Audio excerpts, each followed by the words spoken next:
मनीषा किचनमध्ये तुमचं खूप खूप स्वागत आहे। जर तुम्हालाही या पावसाळ्यात काहीतरी चमचमीत असं खावं वाटत असेल तर तुम्ही या पद्धतीने एकदा ताकाचं पिठलं एकदा नक्की करून बघा। इतकी चव लागते ना, म्हणजे तुमच्या तोंडाला चव नक्की देणार। आणि अशा पद्धतीने एकदा नक्की करून बघा। चला तर मग आजची रेसिपीला सुरुवात करून घेऊया। चला आज एक मस्त अशी रेसिपी बघणार आहे, ताकातलं पिठलं बघणार आहे। तर त्यासाठी बघा इथं ताक तयार करून घेतलेलं आहे आणि इथं घेतलेलं आहे बेसन पीठ, इथं घेतलेले आहेत हिरव्या मिरच्या, लसूण घेतलेला आहे देशी लसूण सोलून, एक कांदा असा बारीक कापून घेतलेला आहे, कढीपत्ता घेतलेला आहे आणि कोथिंबीर घेतलेला आहे। आता आपण काय करूया, पहिलं ताक करून घेतले का नाही त्याच्यात ही बेसन पीठ कालवून घ्यायचं म्हणजे गाठी होत नाही त्या। आता असं मिक्स करून घेऊया। अशी पूर्व तयारी करून ठेवली म्हणजे पिठलं करायला सोपं होतंय आपलं। तर मस्त असं मिक्स करून घेते, मिक्स करून घेतलेलं आहे हे पहा। आता ह्याला ठेवूया साईडला। आता ह्याला कुटून घेऊया। शेंगदाणे तुम्हाला नको असले तरी बी नाही टाकले तरी बी चालतात। तर एकदा करून बघा असं या पद्धतीनं, दाताखाली खूप छान लागते। तर बारीक असं कुटून घेते।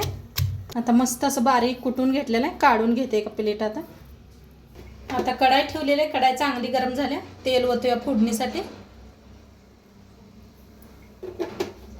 तेल चांगलं गरम करून घेऊया।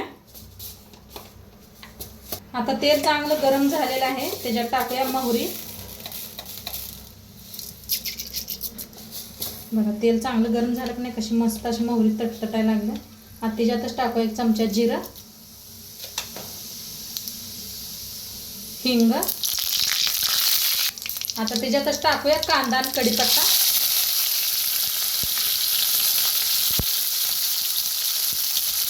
आता याच्यातच कोथिंबीर टाकायची म्हणजे छान असं सुगंध येतोय मस्त। आता भाजून घेऊया।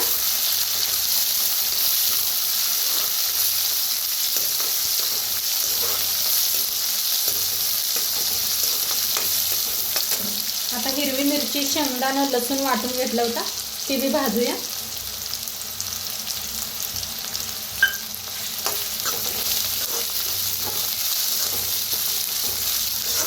खूप छान लागतं हे पिठलं, भाकरी बरोबर, बाजरीच्या किंवा चपाती बरोबर, शाळवाच्या भाकरी बरोबर मस्तच लागतं या।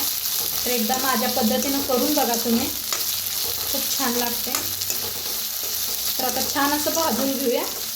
आता छान असं भाजायला लागले, त्याच्यात टाकूया हळद,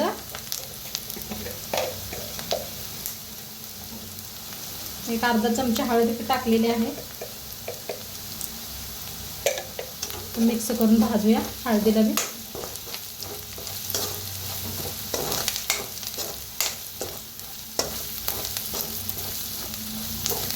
तर छान भाजलेलं आहे, थोडंसं पाणी ओतूया पहिला,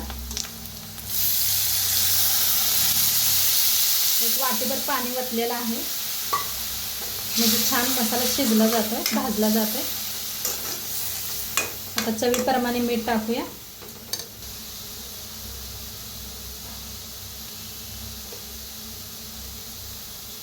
आता एकदम मिक्स करून घेऊया।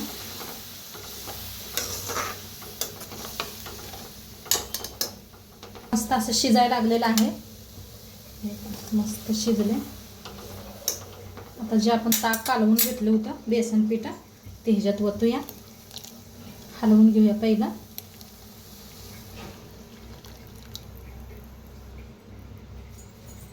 आता थोडंसं पातेल्यात पाणी घेऊन आणि थोडंसं ओतूया, मिक्स करता शिजवून घेऊया आपण।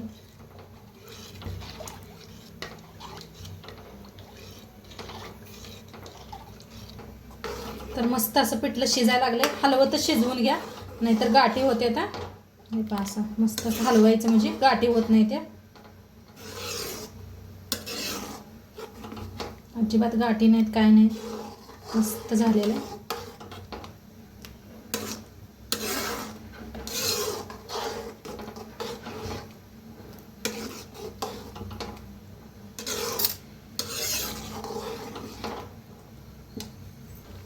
आता थोड्या वेळ ना झाकून शिजवूया, गॅस मध्यमच ठेवा।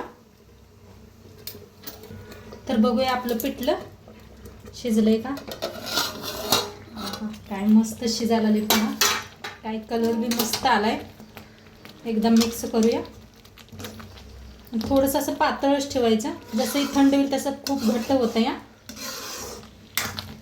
तर मस्त असं गदागदा शिजलेलं आहे. बंद करूया गॅस आणि सर्व करूया. वरनं टाकूया कोथिंबीर. मस्तच खायला रेडी आहे. तर सर्व करूया. मस्त असं गरम गरम पिठलं पहा. बघताच तोंडाला पाणी सुटणार. मस्त बनलेलं. तर मस्त असं प्लेट, चपात्या, तुमच्याकडे भाकरी असला तरी बी घेऊ शकता. कांदा, हिरवी मिरची,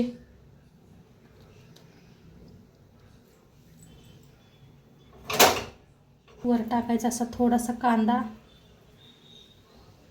कोथिंबीर,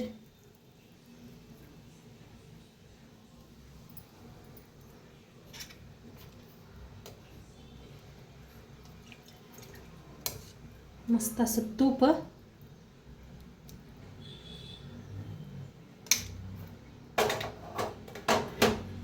तर मस्त घ्यायचं खाऊन गरम गरम.